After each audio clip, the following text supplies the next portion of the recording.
Here's a variation on the STARR storytelling method that's helpful for leaders and people in more strategic roles where you're expected to build capabilities and drive continual improvement. Add a reflection or lessons learned after the result.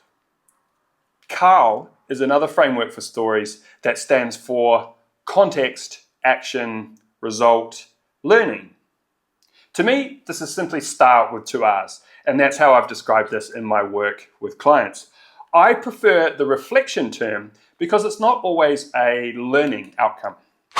So with your reflection, you can explain how your personal style worked well in the situation, how your leadership style helped to deliver results, but yes, it can also be a learning as well. How did we build on our individual wisdom as a leader, or more broadly, how did the organization grow and develop? What processes did we tighten up? What controls did we put in place?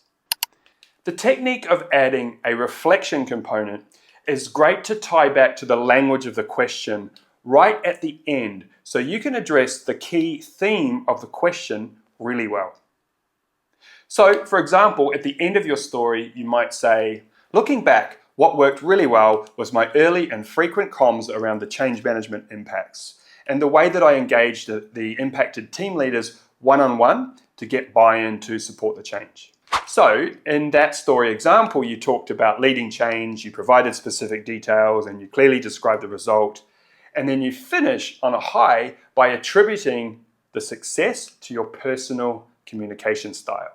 Key phrases to use to help you join this on are, looking back, what worked well was, I believe this is a great example of my leadership style in action in the way that reflecting on this, what I learned as a leader was, reflecting on this, what I was able to improve in the way that we delivered future changes was.